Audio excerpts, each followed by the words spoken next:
Hello' everyone, আই hope সবেই ঠিকে আছে।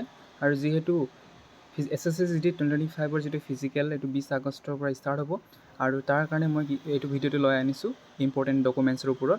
আৰু আজি কেইটামান ইম্পৰ্টেণ্ট ডকুমেণ্টছ মই ডিছকাছ কৰিম, যিটো আপোনাৰ ওচৰত থাকিব লাগিব, নহ'লে তাত আপুনি চেণ্টাৰৰ পৰা ৰিজেক্টো হ'ব পাৰে। গতিকে এইকেইটা ইম্পৰ্টেণ্ট ডকুমেণ্টছ আপুনি যাতে লৈ যায়, তাৰ কাৰণে মই এইটো ভিডিঅ'টো বনাইছোঁ। আৰু আপোনালোকে জনাব যে আপোনাৰ ক'ত চেণ্টাৰ পৰিছে আৰু কমেণ্টত জনাব আৰু লাইক এটা কৰি দিব। আৰু প্ৰথমটো ডকুমেণ্টছ হৈছে হাইট ৰিলেক্সেশ্যনৰ ডকুমেণ্টছ।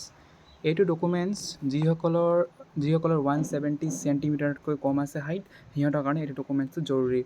আৰু এইটো আপুনি ফৰ্মেটটো যিটো Annexure 9 আপুনি SSC নটিফিকেশ্যনৰ লাষ্টৰ পেজ পিনে আপুনি এইটো Annexure 9টো পাই যাব। মই এইটো ডকুমেণ্টছত ছিগনেচাৰ কৰাইছিলোঁ DC ছাৰৰ পৰা, আৰু আপুনি SD অফিচাৰৰ পৰাও আপুনি এইটো ছিগনেচাৰ কৰাই ল'ব পাৰিব। আৰু এইটো ইম্পৰ্টেণ্ট ডকুমেণ্টছ হৈছে হাইট ৰিলেক্সেশ্যনৰ কাৰণে। আৰু ছেকেণ্ড ডকুমেণ্ট হৈছে ডমিচাইল বা এফিডেভিট। মই এইটো বনাওঁতে 300 টকামান পৰিছিলে। আপুনি নিজৰ কম্পিউটাৰ চেণ্টাৰ নহ'লে ওচৰ পাজৰে আপুনি সুধি ল'ব ক'ত বনাব এইটো।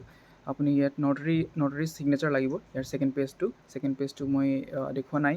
এইটো হৈছে ফাৰ্ষ্ট পেজটো। তাৰপাছত এইটো হৈছে ইম্পৰ্টেণ্ট ডকুমেণ্টছ ডমিচাইল বুলি কয়।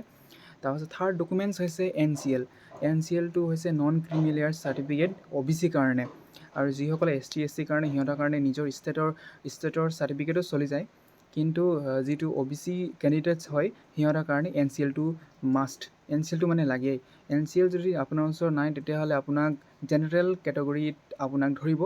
আৰু এইটো NCLটো এটা কথা আপুনি মনত ৰাখিব, আপোনাৰ যাতে যিটো নটিফিকেশ্যন যেতিয়া আহিছিলে তাৰ আগতে আপোনাৰ এইটো NCLটো বনি যোৱা হ'ব লাগিব। নহ'লে আমি দেখা গৈছোঁ যোৱাবাৰ 2024 SSCGDত ফিজিকেলৰ সময়ত এই ডকুমেণ্ট ভেৰিফিকেশ্যনৰ সময়ত কিছুমান গণ্ডগোল হোৱা দেখা গৈছে।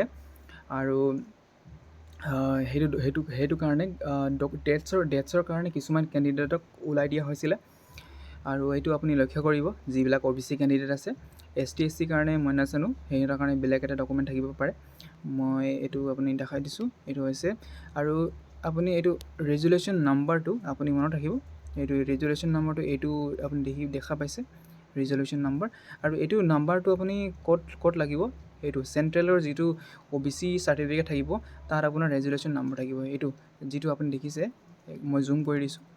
এইটো আপুনি ৰেজুলেশ্যন নাম্বাৰটো ইয়াত আপুনি লিখিব লাগিব, আপুনি দেখিছে। আৰু এইটো ডকুমেণ্টছ হৈছে আপোনাৰ চেণ্ট্ৰেল ফৰ্মেটৰ OBC। আৰু এইটো মই চাইন কৰাইছিলোঁ DC ছাৰৰ পৰা। তাৰপাছত এইটো হৈছে ডকুমেণ্টটো। তাৰপাছত আৰু এটা ডকুমেণ্টছ, এইটো ডকুমেণ্টছ নহয়, এইটো আপোনাৰ এইটো হৈছে কেণ্ডিডেটছ কপি। আৰু যেতিয়া আপুনি ফিজিকেলটো দৌৰটো পাছ কৰিব, তেতিয়া আপোনাক এইটো ডকুমেণ্টছটো দিয়া হ'ব। আৰু যিসকলৰ ইয়াত দেখাই আছে, যিটো আছামৰ তলত যিটো মাৰ্ক কৰা আছে, লাইন টনা আছে, আৰু মোৰ হাইট যিহেতু 167.5, আৰু মোক 5 চেণ্টিমিটাৰৰ ৰিলেক্সেশ্যন পাই যাম মই হাইটৰ কাৰণে। আৰু সেই ডকুমেণ্টছ মই লৈ গৈছিলোঁ। আৰু মোৰ এইটো হৈছে মোৰ চেষ্টটো 80 পৰা 86 ফুলাই মেলি। তাৰপাছত এইকেইটা হৈছে আপোনাৰ ডকুমেণ্টছ। মই আপোনাক ইম্পৰ্টেণ্ট ডকুমেণ্টছটো আপোনাক শ্বেয়াৰ কৰিবৰ কাৰণে মই এইটো ভিডিঅ'টো বনালোঁ। আৰু আপোনালোকে জনাব আপোনাৰ চেণ্টাৰ ক'ত পৰিছে, আৰু কেতিয়া আছে, আৰু ক'ত পৰিছে আপুনি জনাই দিব। Thank you. এইটো ভিডিঅ'টো ইমানেই। ইয়াকে কৈ মই এই ভিডিঅ'টো সামৰণি মাৰিছোঁ। Thank U.